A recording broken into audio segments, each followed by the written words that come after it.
Si vous étiez seul à pouvoir sauver la future présidente des États-Unis d'une armée de tueurs psychopathes, que feriez-vous? Le pays entier est en plein chaos et les plus hauts dirigeants veulent votre mort. Je vais donc vous expliquer les erreurs commises, ce que vous devriez faire et comment battre les politiciens tueurs dans American Nightmare 3 Élections. Cet homme et cette femme ont le destin du pays tout entier entre leurs mains.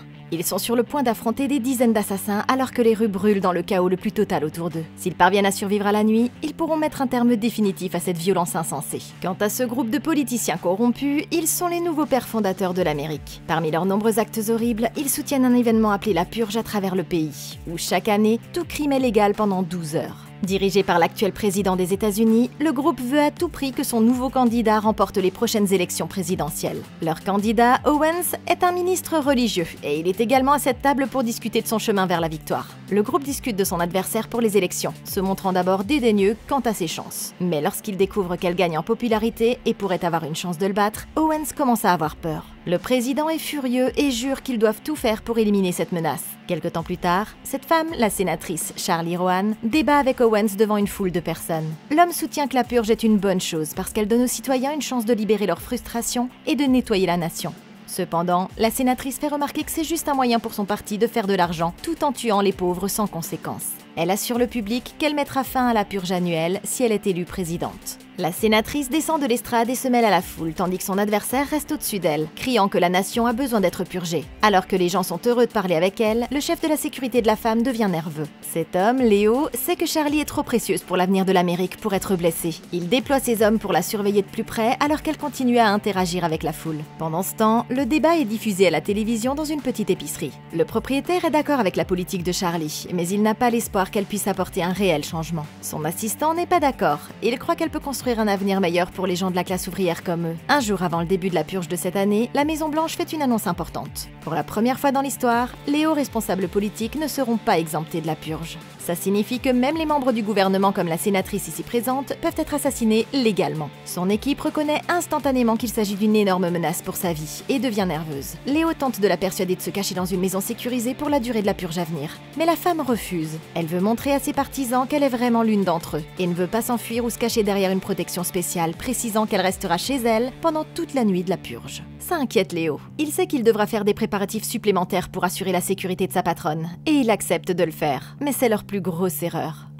Ok, elle a visiblement envie de mourir. On comprend très bien pourquoi les responsables ont changé les règles pour permettre de tuer des responsables politiques après des années de respect de la tradition. Ils veulent éliminer la sénatrice pendant la prochaine purge et ne pas avoir à en subir les conséquences. Sachant que c'est le président et le gouvernement lui-même qui s'en prendront à elle, rester chez soi pendant la nuit de la purge n'est tout simplement pas une option. Ces gens ont des milliards de dollars à leur disposition et de l'influence à tous les niveaux de la communauté. Il est parfaitement raisonnable de penser qu'ils sont à la fois désireux et capables de faire exploser tout un quartier et de tuer des dizaines d'innocents juste pour la tuer elle. Non seulement ce sera tout à fait légal puisque ça se produira pendant la nuit de la purge, mais en plus le gouvernement pourra soudoyer des milices indépendantes pour qu'elles le fassent pour lui, puis prétendre qu'il s'agissait d'un acte de terrorisme indépendant. Ça signifie qu'aucune bonne préparation ou amélioration de la sécurité de la maison de la sénatrice ne pourra empêcher ce que ces hommes très puissants ont l'intention de faire. Si j'étais Léo ici, je n'aurais jamais accepté ça, et j'aurais travaillé dur pour faire changer d'avis la sénatrice sur la nécessité d'utiliser une maison sécurisée. Puisqu'il est clair qu'elle se soucie plus du peuple que d'elle-même, la meilleure façon de la convaincre sera d'arrêter d'insister sur les points concernant sa sécurité personnelle et de jouer plutôt sur sa nature empathique. Je lui expliquerai qu'en tant que future présidente de la nation, capable de sauver tout le monde des purges annuelles, il est de son devoir de rester en vie.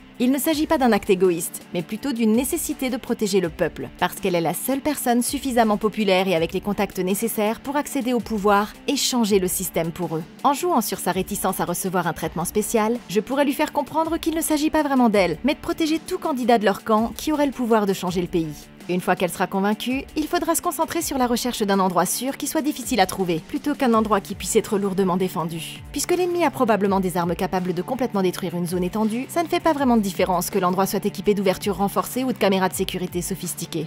Le mieux pour Léo serait d'emmener la sénatrice seule hors de la ville, de se débarrasser de tous ses appareils électroniques, de ses véhicules ou de tout ce qui peut être utilisé pour les suivre. Ensuite, il pourrait utiliser de fausses identités pour monter dans un véhicule, et il devrait se rendre dans une zone rurale et forestière pour y camper pour la nuit. Il sera alors difficile de lancer une attaque tactique contre la sénatrice, parce qu'il n'y aura pas de carte de la zone et une couverture importante contre les hélicoptères ou les tirs de sniper. Heureusement, les 4 États les plus boisés des États-Unis, le Maine, le New Hampshire, la Virginie occidentale et le Vermont, sont tous proches de la côte Est et à une journée de route de la maison de la sénatrice à Washington, D.C. La purge approchant à grands pas, des étrangers sont également arrivés du monde entier pour se joindre à la tuerie. Ils sont impatients de pouvoir commettre des meurtres et des émeutes lors de la nuit la plus folle de l'année. Dans son épicerie, le propriétaire Joe surprend ses 2 étudiantes en train de voler des sucreries. Il s'approche d'elles et leur donne une chance de les rendre sans appeler les flics. Elles n'ont pas peur de lui et refusent, menaçant de se retourner contre lui s'il ne les laisse pas tranquilles. À ce moment-là, une femme apparaît et dit aux filles de rendre ce qu'elles ont volé. Elles la reconnaissent instantanément comme une légende locale et quelqu'un à qui il ne faut pas s'en prendre. Les étudiantes n'ont d'autre choix que de rendre les articles à Joe avant de quitter le magasin. Mais elles n'ont manifestement pas appris leur leçon. Joe remercie la femme, Lani, pour son aide. C'est une vieille amie qui volait elle-même à l'étalage dans son épicerie, mais qui s'est rangée depuis. Joe reçoit alors un appel de sa compagnie d'assurance. Il l'informe que leurs conditions ont changé et qu'ils vont devoir abandonner la couverture de son magasin, à moins qu'il ne leur verse une grosse somme d'argent. Joe est furieux, il ne peut pas se le permettre. Et il sait que ça signifie que son épicerie ne sera pas du tout protégée pendant la purge. Pensant qu'il perdra tout s'il laisse l'épicerie être détruite la nuit de la purge, il élabore un plan pour la défendre lui-même contre les pillards pendant toute la nuit. Son assistant et Lani le préviennent que ce sera très dangereux, mais l'homme est déterminé à protéger ce qu'il a construit. Chez la sénatrice, Léo prépare son équipe à monter la garde pour la nuit. Il déploie des gardes dans chaque pièce de la maison, y compris certains pour surveiller l'extérieur. Léo a également ajouté des barricades à toutes les portes et fenêtres de sa maison. Toute la maison sera surveillée à partir d'un poste de commandement central qui pourra visionner les images de sécurité des nombreuses caméras installées dans les locaux. Charlie devra rester dans son bureau, qui est la pièce la plus sûre de la maison où elle sera protégée par ses gardes. À la nuit tombée, Léo donne à Charlie un dernier briefing, l'avertissant de ne pas quitter la pièce pour quelque raison que ce soit, jusqu'à ce que la purge soit terminée. Tous ses hommes sont en place, et ses assistants les plus fiables surveillent les écrans du poste de commandement.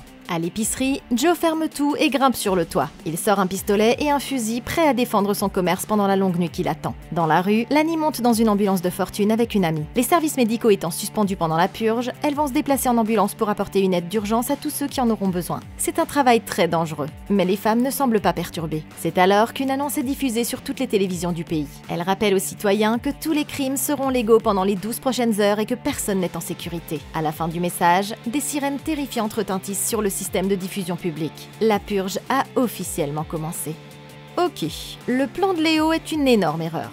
Mettre tous ces hommes dans la maison pour protéger la sénatrice la rend moins sûre au lieu de plus. Vu le bras long des nouveaux pères fondateurs, on ne peut faire confiance à personne d'autre. Même si les hommes de son équipe sont généralement de bonnes personnes, presque tout le monde peut être soudoyé, soumis à du chantage ou contraint à se retourner contre eux. Puisque tous les crimes seront légaux pendant 12 heures durant la purge, rien n'empêche les nouveaux pères fondateurs de kidnapper l'enfant d'un des hommes de Léo et de le forcer à tuer la sénatrice en échange de la vie de son enfant. Quelle que soit leur loyauté, presque aucun parent ne sacrifierait sa propre chair et son propre sang pour une femme qu'il connaît à peine. Léo sait ici que s'il y en a, tous ces hommes ne sont pas déloyaux et prêts à trahir. Sinon, il pourrait simplement l'encercler et le maîtriser sur place. Ça signifie que tout traître dans les rangs ou tout assassin cherchant à entrer par effraction avec l'intention de tuer Charlie sera très rapidement maîtrisé par les autres gardes avant. Léo devrait utiliser ça à son avantage et engager une doublure corporelle qui s'enfermera dans le bureau de la sénatrice pendant toute la durée de la purge. Puisque ses instructions stipulent que personne n'a le droit d'entrer dans son bureau à part lui, tous les autres seront trompés parce qu'ils ne verront cette femme que de loin. Quiconque cherchant à tuer la sénatrice rapidement avant de s'échapper n'aura pas beaucoup de temps pour étudier le visage de la femme et il tuera le double à la place. De nombreuses méthodes courantes pour tuer rapidement et de manière décisive comme une explosion ou une balle dans la tête impliquent également que le visage de la victime soit défiguré. Il est donc encore plus difficile pour les tueurs potentiels de remarquer qu'ils ont tué la mauvaise femme. Quant à Joe, il se met inutilement en danger. Le toit sur lequel il choisit de faire le guet est entouré de bâtiments plus hauts et de toits des immeubles voisins. Ça signifie qu'il y a 100 endroits différents tout autour de lui d'où quelqu'un peut lui tirer dessus avant même qu'il ait une chance de réagir.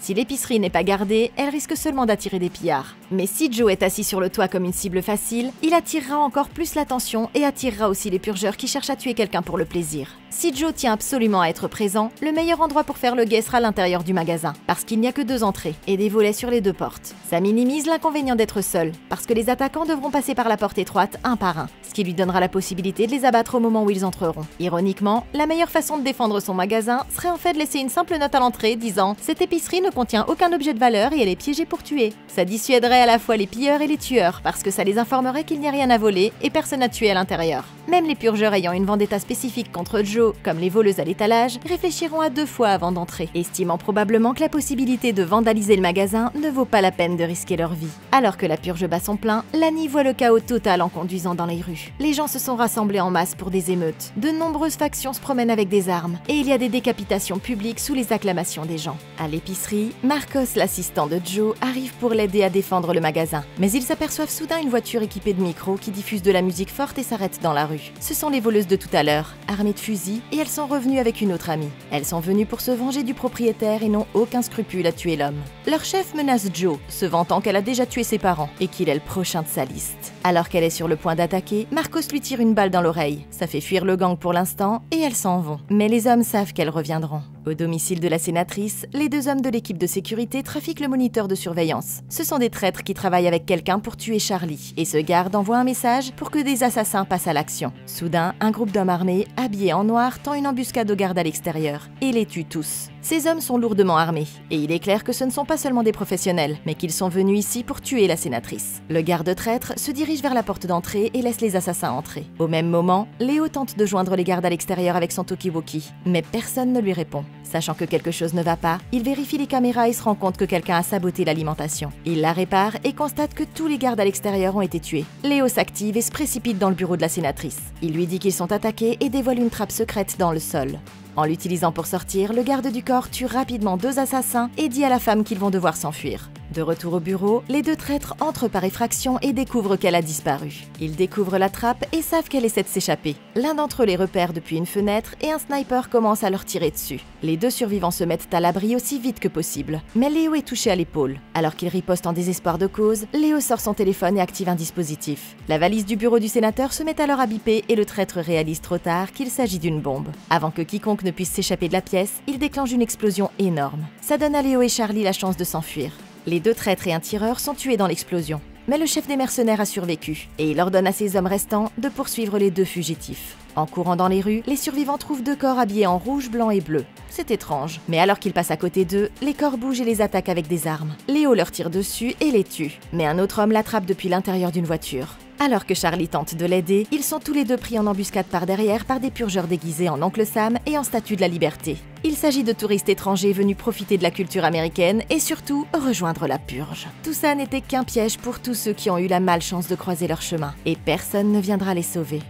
Ok, Léo et Charlie laissent leur peur prendre le dessus ici, les amenant à prendre les mauvaises décisions. Avec les assassins toujours après eux et les rues remplies de dangereux purgeurs, ils devraient arrêter de courir et d'agir comme des proies faciles. Ces touristes assassins ont dit eux-mêmes qu'ils sont en quête de sang, parce que c'est amusant. Et il en va de même pour les purgeurs locaux qui s'amusent comme des fous à tuer des gens au hasard. Ça signifie que toute personne perçue comme une proie facile doit être attaquée sur place. La première chose que Léo et Charlie auraient dû faire après s'être échappés de la maison est de trouver un déguisement pour que les assassins ne les reconnaissent plus. En utilisant les cadavres qui jonchent les rues, ils pourraient changer leurs vêtements et même s'enduire le visage de n'importe quelle encre faciale ou de sang qu'ils pourraient trouver. C'est un look courant pour les purgeurs et ça les aidera à se fondre dans la masse. Ensuite, dès qu'ils ont vu passer le camion des services sanitaires de la purge, ils auraient dû monter à bord. Ça leur aurait permis de faire les morts et de se cacher parmi les autres cadavres dans le camion jusqu'à ce qu'ils s'éloignent à une distance plus sûre. Selon les règles de la purge, les véhicules qui fournissent des services comme l'ambulance de Lani ou ce camion de ramassage sanitaire ne seront pas attaqués. Si les chauffeurs refusent de les laisser monter à bord, Léo peut les assommer et voler leurs vêtements pour se faire passer pour des agents sanitaires. C'est peut-être un peu froid, mais la survie de la sénatrice est ici plus importante que des personnes qui risquent sciemment leur vie en sortant pendant la nuit de la purge. Cela dit, la façon dont Léo et Charlie sont tombés dans une embuscade tendue par des purgeurs étrangers aurait pu être facilement évitée. Le maquillage et les costumes élaborés que portent les corps montrent qu'il s'agit de purgeurs volontaires, de personnes qui recherchent la violence en tuant les autres pour le sport pendant la nuit de la purge. Ça signifie qu'ils sont sadiques et déséquilibrés, bien trop dangereux pour être approchés, même s'ils sont réellement blessés. C'est aussi une indication qu'ils aiment la théâtralité de la purge, et il n'est pas exagéré d'imaginer qu'ils sont capables d'être aussi dramatiques et de faire les morts pour tendre un piège aux passants malchanceux. Ce qui est encore plus suspect, c'est que ces corps ne présentaient aucune blessure visible, et que les murs du bâtiment et de la voiture contre lesquels ils étaient affalés ne portaient aucune trace de sang. Ça n'a pas de sens, parce que ces personnes étaient présentées comme si elles étaient mortes sur le coup après une grosse bagarre. Mais même une blessure par balle ou une entaille aurait laissé une trace sanglante autour de leur corps. Par habitude, Léo devrait donner à ses cinglés la violence qu'ils veulent et tirer une balle dans la tête de tous les corps qu'ils rencontrent pour s'assurer qu'ils sont bel et bien morts, avant de s'en approcher. La foule de purgeurs étrangers traîne Léo et Charlie au milieu de la route et se prépare à les exécuter. À ce moment-là, Joe et Marcos aperçoivent l'agitation près de l'épicerie et viennent les aider. Avant que les purgeurs ne puissent réagir, les hommes abattent tout le groupe et leur sauvent la vie.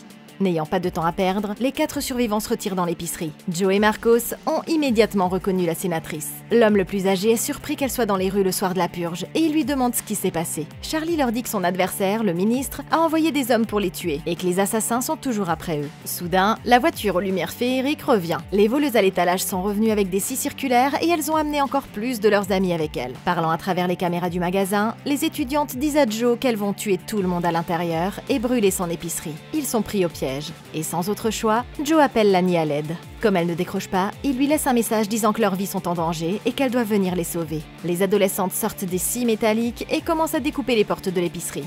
Ces voleuses sont complètement tarées et elles se mettent à danser et à chanter dans la rue alors qu'elles se préparent à tuer Joe et ses amis. À ce moment-là, Lani arrive à bord de son van. Appuyant sur l'accélérateur, elle renverse 2 purgeurs fous sur la route avant de sortir du véhicule et de tirer sur les autres qui attaquent la porte de l'épicerie. La route étant dégagée, les survivants sortent et se dirigent vers la camionnette de Lani pour les emmener en sécurité. Mais Joe est réticent. Il voit que d'autres voleurs sont en train de scier la porte arrière de l'épicerie et il veut rester pour défendre son commerce. Son assistant le convainc de partir en lui disant que sa vie est plus importante que le magasin et que la protection de la sénatrice est tout aussi importante. L'argument le convainc et ils quittent l'épicerie ensemble. Alors que les survivants se rendent dans un endroit sûr dans le van de Lani, ils aperçoivent un hélicoptère les survoler. C'est le chef des mercenaires et ses hommes. Ils ouvrent le feu sur le véhicule avec une mitrailleuse, tuant le civil qui recevait des soins médicaux à l'intérieur. Agissant rapidement, les survivants parviennent à passer sous un pont d'autoroute et à rester hors de vue de l'hélicoptère. Ils comprennent que les hommes ont réussi à les suivre d'une manière ou d'une autre. Et Léo réalise que la balle dans son épaule est munie d'un traceur. Il utilise les pinces médicales de la camionnette pour l'extraire douloureusement de sa blessure. En jetant un coup d'œil aux alentours, les survivants aperçoivent un groupe d'hommes robustes qui se battent pour le sport à proximité avec des armes médiévales. Ces types pourraient leur poser des problèmes, mais ils ne peuvent pas s'enfuir sans que les assassins ne les repèrent d'en haut. Les choses deviennent encore plus dangereuses lorsque les combattants repèrent le van et l'encerclent. Les hommes commencent à frapper violemment aux portes et exigent de pouvoir entrer dans l'ambulance. C'est alors que Joe a une idée géniale et il siffle un air particulier. Les gangsters sont stoppés dans leur élan car ils le reconnaissent et sifflent à leur tour. Joe raconte qu'il a fait partie du gang des Crips il y a de nombreuses années et qu'il connaît toujours leurs signaux. Reconnaissant que les survivants ne sont pas leurs ennemis, les hommes se tiennent paisiblement à l'écart tandis qu'ils ouvrent les portes du van. Le chef vient les accueillir en portant un homme blessé, demandant aux survivants de l'aider à sauver son ami. Ok, c'est la meilleure chance que les survivants ont eue de toute la nuit. Ce groupe d'une douzaine d'hommes forts et coordonnés est sur le point de leur devoir une faveur. Ils seront probablement ravis d'éliminer les assassins parce que les survivants vont sauver leur ami et que les hommes qui en ont après Charlie sont des ordures évidentes avec des slogans racistes visibles sur leurs vêtements. Mieux encore, les assassins n'ont aucune idée qu'ils ont trouvé le traceur ou que ces hommes existent. Ça signifie qu'ils ne s'attendront même pas à ce que le traceur indique autre chose que la position de Léo et Charlie. Si j'étais à la place de Léo, j'utiliserais ces gars pour entraîner les hommes dans une longue et difficile chasse à l'oie sauvage. Je leur donnerais la balle du traceur et je leur dirais que l'ennemi le suit par voie aérienne. Si les combattants se tiennent à l'abri du pont de l'autoroute ou utilisent les arbres et les bâtiments pour bloquer la ligne de visée de l'hélicoptère, les assassins seront obligés de les poursuivre à pied. Ça ne ferait que jouer en notre faveur, parce que les combattants peuvent emmener le tracker loin dans une direction, tandis que je m'échappe avec la sénatrice dans l'autre. Comme les combattants sont en bonne forme physique et qu'ils connaissent bien la ville, ils pourraient facilement les entraîner dans une course-poursuite pendant des heures. Lorsque les assassins les rattraperont, ils auront une mauvaise surprise parce que les combattants sont plus nombreux qu'eux et disposent de toute une panoplie d'armes. Peu importe que tous les assassins ne soient pas tués. Le seul objectif ici est de garder la sénatrice en vie jusqu'à ce que la purge soit terminée et qu'il devienne trop risqué pour le parti au pouvoir de commettre un crime en essayant de l'assassiner à nouveau. Une fois que Léo et Charlie auront échappé aux assassins, ils pourront profiter pleinement de la popularité de la sénatrice. Fidèle à ses valeurs, Charlie vit dans un quartier pauvre, à quelques pas de la petite épicerie de Joe. Son empathie constante envers la classe ouvrière est tout à fait différente de la position ferme du ministre Wentz à leur encontre et lui a valu de nombreux fans.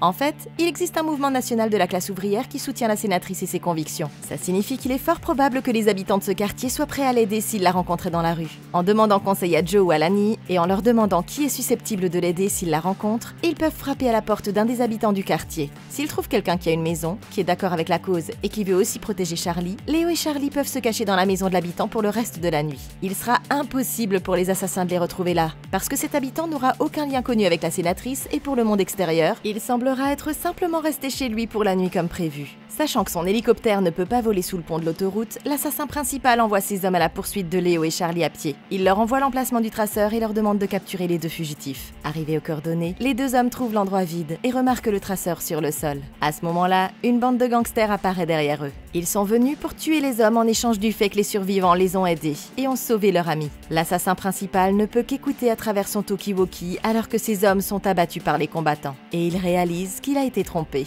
Les survivants arrivent dans un centre de triage souterrain où les victimes blessées de la purge et les sans-abri peuvent se cacher pour la nuit. Ils rencontrent le leader de la résistance, cet homme, Dante, qui s'exprime et se bat contre les nouveaux pères fondateurs depuis un certain temps maintenant. En parlant avec la sénatrice Rohan, Dante apprend que ses ennemis sont derrière sa tentative de meurtre. Les deux protagonistes ne sont pas d'accord sur la façon de vaincre les nouveaux pères fondateurs. Charlie refusant de s'abaisser à leur niveau de violence et Dante soutenant que la violence est le seul moyen de faire avancer les choses. La sénatrice étant en sécurité, les autres survivants retournent à l'épicerie tandis que Léo reste pour protéger Charlie. En regardant autour de l'installation, Léo repère une arrière-salle gardée par les hommes de Dante.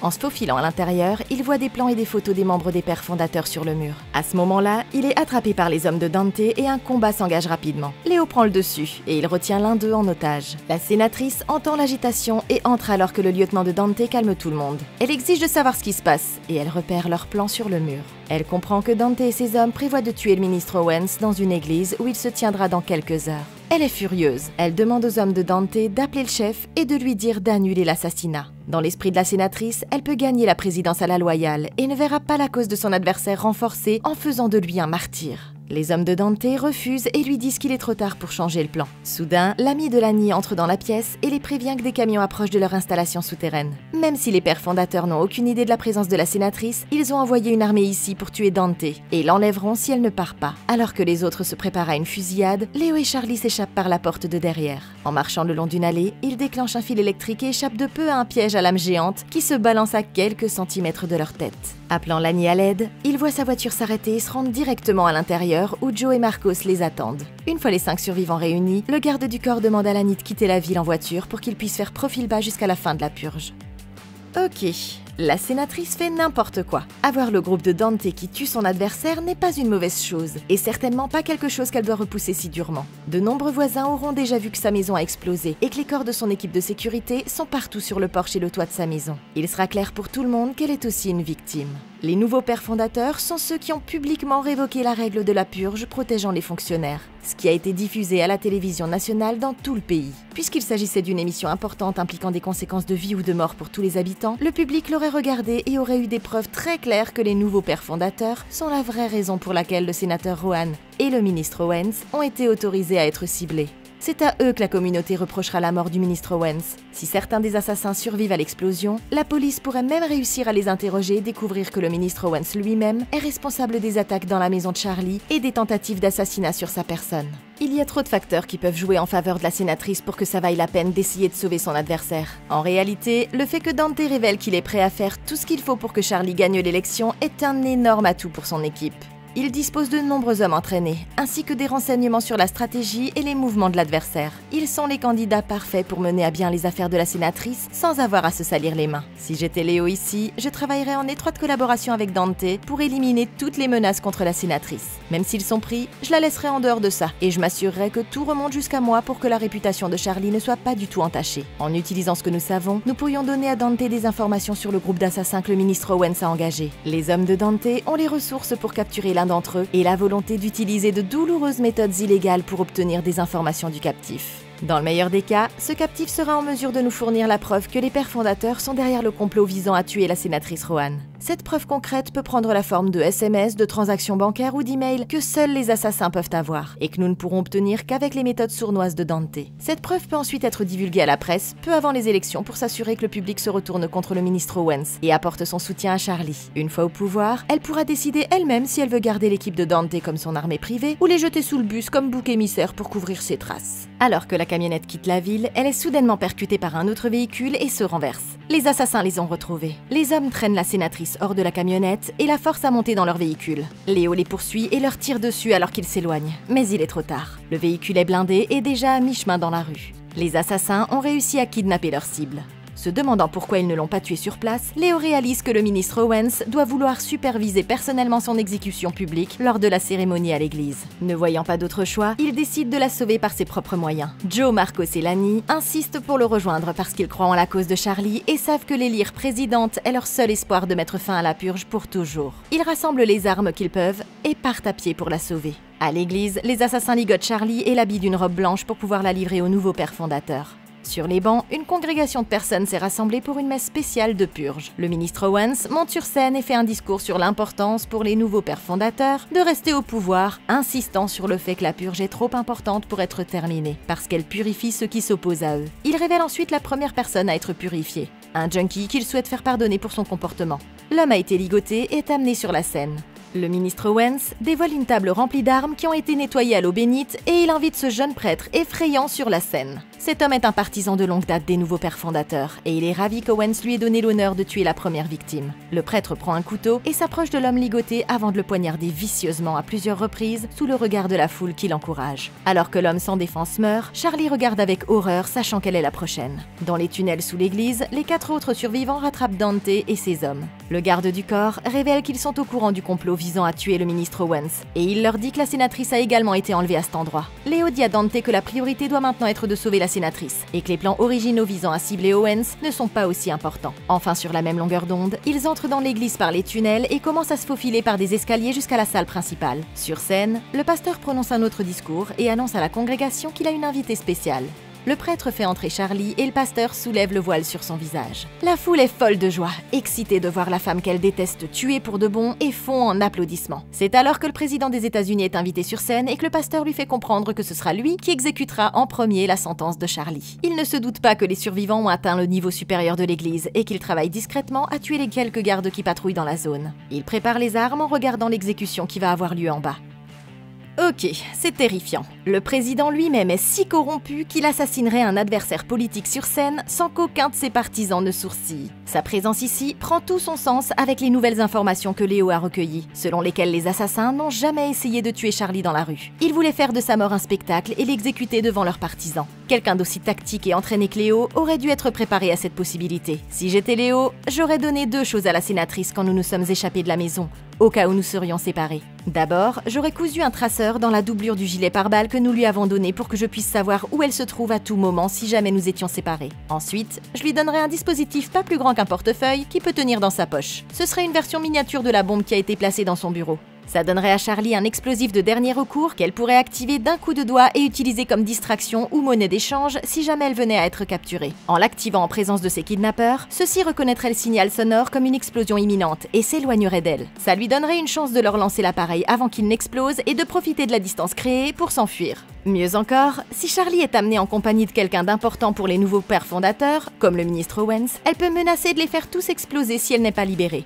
Ces tactiques fonctionnent parfaitement avec le fait qu'ils la veulent vivante. Les assassins sont plus susceptibles de céder à ces exigences que de la tuer sur place, ou de risquer qu'elle se fasse exploser en désespoir de cause. Le prochain problème de Léo est de trouver un moyen de sauver la sénatrice sans risquer sa vie. Puisque le ministre Owens est présent, il est fort probable que la sécurité de l'église soit très stricte et lourdement armée. Il doit éviter à tout prix une fusillade, parce que Charlie pourrait être tué dans les tirs croisés. Sa meilleure chance serait d'attraper 2 adeptes dans la rue alors qu'ils marchent ou conduisent vers l'église, puis de voler les vêtements de l'un d'eux et de les laisser en otage aux hommes de Dante pour forcer l'autre à l'amener en sécurité dans l'église en tant qu'invité. Bien que ce soit un risque, il y a facilement plus de 100 adeptes dans l'église, et personne ne fait attention à eux. Se faufiler de cette façon est toujours beaucoup plus sûr que de déclencher une fusillade. Une fois à l'intérieur, il sera à quelques mètres de la sénatrice et aura de meilleures chances de la sauver. Si le groupe pense que Léo est trop susceptible d'être reconnu, le plan peut facilement être reconduit par l'un des hommes de Dante, ou l'un des autres survivants. Tant qu'il a l'air bien dans un costume qu'il correspond à la démographie des adeptes des nouveaux pères fondateurs et qu'il peut agir de manière chic, ils pourront le faire. Sur la scène, le président ramasse une lame tranchante et s'approche de Charlie. La tenant contre sa gorge, il lui dit que sa mort sera la renaissance de la nation. Et il avance le couteau, faisant couler le sang.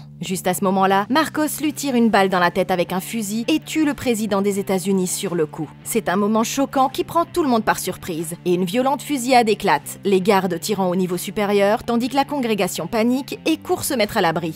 Soudain, d'autres gardes entrent dans le bâtiment et les survivants tentent de riposter, mais ils sont débordés. Ils sont obligés de se mettre à l'abri derrière les bancs, tandis que les hommes armés en bas leur tirent impitoyablement dessus. Mais alors qu'ils sont cachés et incapables de bouger, une nouvelle série de coups de feu retentit. Puis, tout devient silencieux. En regardant en contrebas de leur cachette, les survivants voient que Dante et ses hommes ont tué tous les gardes et les ont sauvés. Les survivants descendent pour les rejoindre au rez-de-chaussée et retrouver Charlie. Elle est secouée, mais elle est indemne. Des coups de feu continuent de retentir dans d'autres pièces du bâtiment. Dante explique que ses hommes continuent de fouiller le bâtiment dans l'espoir de retrouver le ministre Owens. Peu après, les soldats de Dante leur annoncent qu'ils ont retrouvé et capturé Owens dans une pièce du sous-sol et qu'ils sont prêts à ce qu'il exécute le ministre. Dante part pour accomplir cette mission, mais les survivants le suivent au niveau inférieur de l'église. La sénatrice Rohan se jette entre Dante et la porte, le suppliant de ne pas exécuter Owens. Les survivants et les hommes de Dante s'affrontent dans un face-à-face tendu, les deux camps dégainant leurs armes, prêts à tirer sur l'autre. Charlie plaide sa cause auprès de Dante en disant qu'il ne devrait pas utiliser les mêmes méthodes assassines qu'utilisent les méchants pères fondateurs. Elle l'exhorte de ne pas aggraver la situation en faisant de leur ennemi un martyr et en lui apportant plus de soutien. Elle lui demande de lui faire confiance pour gagner l'élection, à elle seule, et de la laisser changer les choses pour une meilleure vie pour tous. Peu convaincu, Dante entre quand même dans la pièce et se prépare à tuer Owens. Il pointe son arme sur la tête du ministre et s'apprête à appuyer sur la gâchette. Après une courte pause, il réalise qu'il lui donnerait exactement ce qu'il veut, et il refuse de le faire. Dante sort de la pièce avec Owens encore vivant et dit à la sénatrice qu'elle a intérêt à le battre aux élections. Les survivants pénètrent dans la pièce suivante où plusieurs personnes ont été prises en otage, et ils commencent à les détacher pendant que le groupe de Dante entre dans le parking pour trouver des véhicules de secours. Soudain, ils sont pris en embuscade par les mercenaires restants. Dante reçoit une balle dans l'estomac et tombe à terre. Entendant les coups de feu, le garde du corps se précipite pour l'aider, mais le chef de la résistance sait qu'il est en train de mourir, et il dit à Léo de le couvrir parce qu'il a une dernière chose à faire. Alors que Léo distrait les ennemis, Dante démarre une voiture et la fracasse contre une autre, écrasant deux des hommes contre le mur. C'est alors que le chef des mercenaires tire sur Dante dans la poitrine, tuant instantanément le héros réticent, ce qui signifie que Léo est la seule personne à pouvoir l'affronter.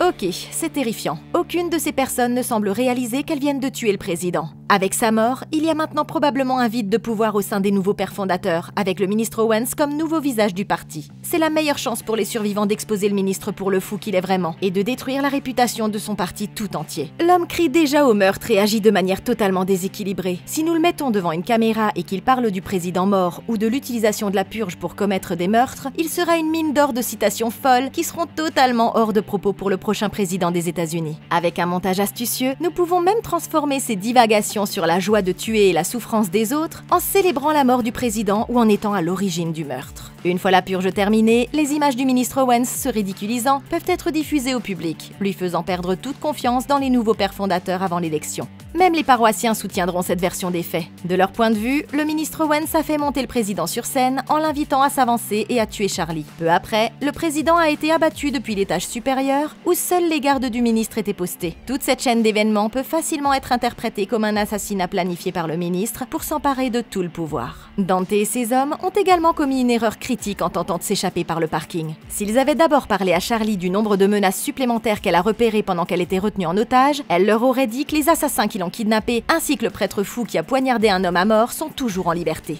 De plus, ils ont vu par eux-mêmes que des dizaines de paroissiens se sont échappés de la salle principale lorsque la fusillade a éclaté. Ces gens sont suffisamment dévoués à la cause du mal pour se réjouir à l'idée que la sénatrice soit assassinée.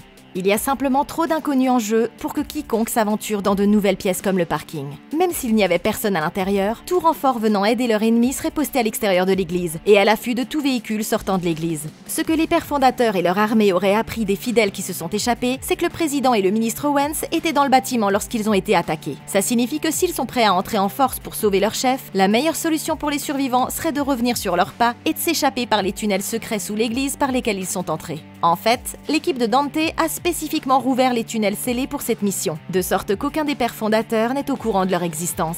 Léo et le chef des mercenaires échangent des coups de feu, mais ils sont tous deux rapidement à court de balles. L'homme sort une dague de combat et charge Léo. N'ayant pas d'autre choix, le garde du corps sort son propre couteau et va affronter l'homme au corps à corps. Les deux hommes se frappent à plusieurs reprises et commencent à saigner abondamment. Mais malgré les coups de couteau sur la poitrine et dans le dos, Léo parvient à prendre le dessus. Il poignarde son adversaire à plusieurs reprises avant de l'achever d'un coup de pied au visage. Et l'homme s'effondre sur le sol, mort. De retour dans la salle du sous-sol, l'un des otages libérés par Charlie tente de s'enfuir en panique. Mais la porte est ouverte par le prêtre effrayant et il a un fusil à pompe dans les mains. Il abat brutalement l'homme avant d'entrer dans la pièce et de tirer sur Marcos à l'épaule. Son arme n'ayant plus de munitions, il sort un pistolet et le dirige vers sa véritable cible, la sénatrice Rohan. Juste avant qu'il ne puisse la tuer, Joe saute devant elle et les deux hommes se tirent dessus à plusieurs reprises jusqu'à ce que l'épicier ait finalement un tir chanceux, faisant sauter la tête du prêtre fou. Le purgeur tombe à terre, mort, et ils sont enfin en sécurité. Sur ce, les autres survivants se précipitent aux côtés de Joe, mais l'homme est déjà en train de mourir. Il partage un signe de respect avec Léo et dit à son assistant Marcos de poursuivre son héritage à travers son épicerie, avant de rendre son dernier souffle. 2 mois plus tard, la sénatrice vient de voter, tandis que Marcos, de retour à l'épicerie, regarde les résultats de l'élection présidentielle. Et il apprend que Charlie a gagné sa course à la victoire, faisant officiellement d'elle la présidente des États-Unis. Comme premier ordre du jour, elle jure de mettre fin à la purge annuelle pour de bon et de mettre un terme à la violence insensée une fois pour toutes. C'est alors que Lani rend visite à Marcos et ils sont tous les deux heureux de constater que Charlie a gagné. Alors qu'ils retournent chacun à leur journée, les nouvelles rapportent que certaines factions ont commencé à lancer de violentes protestations, mécontentes de la victoire de la sénatrice Rohan et donnant ainsi à l'Amérique une leçon importante. On ne peut clairement pas plaire à tout le monde. Mais qu'en pensez-vous ? Comment auriez-vous battu American Nightmare 3 Élection? Dites-le moi dans un commentaire ci-dessous. Merci beaucoup d'avoir regardé. Laissez un like, abonnez-vous et jetez un coup d'œil à la playlist de Comment battre pour plus de vidéos comme celle-ci. Et d'ici la prochaine fois, passez une excellente journée.